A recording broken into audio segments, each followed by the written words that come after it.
Զանգեզուրի միջանցքի մինչև Ադրբեջանը-Հայաստանյան սահմանն ընկած հատվածի շինարարությունը մոտենում է ավարտական փուլին։ X-ում գրել է Ադրբեջանի նախագահի օգնական Հիկմեթ Հաջիևը։ Ադրբեջանը տեղում լայնածավալ աշխատանքներ է իրականացնում տարածաշրջանում տրանսպորտային եւ լոգիստիկ կապեր ստեղծելու ուղղությամբ։ Գրել է Ադրբեջանի նախագահի օգնական եւ նախագահի աշխատակազմի արտաքին քաղաքականության բաժնի ղեկավարը։ Ըստ ադրբեջանական լրատվամիջոցների Հաջիևը հավելել է, որ երկաթուղային եւ ճանապարհային ենթակառուցվածքները, այդ թվում թունելները, կառուցվում են շատ արագ տեմպերով։ Նա հայտարարել է, որ քննարկվում է միջազգային գործընկերների ներգրավումը Նախիջևանում ավելի քան 188 կիլոմետր երկարությամբ ճանապարհի հատվածում երկաթուղային ենթակառուցվածքների կառուցմանը։ Ադրբեջանական կողմը նաև հաղորդում է, որ Ալիևի հանձնարարությամբ Բաքուն նաև Ադրբեջանում հավատարմագրված ավելի քան 50 երկրների դեսպանների է տարել Զանգելան, Զանգեզուրի միջանցքի մաս կազմող Հակարիի երկաթուղային կայարան, հետևելու Զանգեզուրի միջանցքի շինարարությանը։ Այստեղ Կովսականի կոնգրեսի կենտրոնում կայացած ճեպազրույցի ժամանակ Ադրբեջանի նախագահի օգնական Հաջիևը հայտարարել է, որ Վաշինգտոնի գագաթնաժողովը քաղաքական աջակցություն է ցուցաբերել խաղաղության գործընթացին։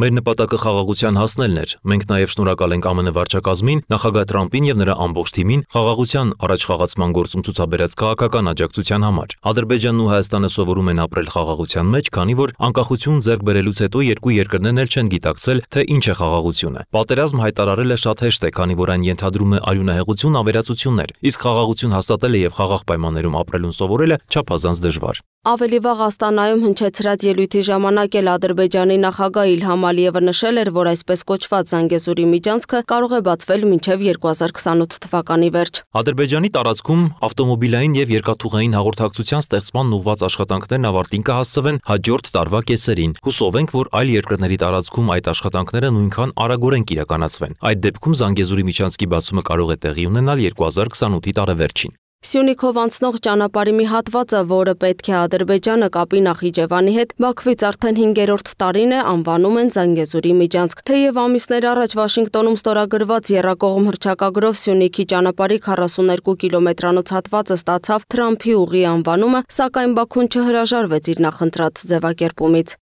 Լուսինե Գրիգորյան, Free News, Ազատ լուրեր։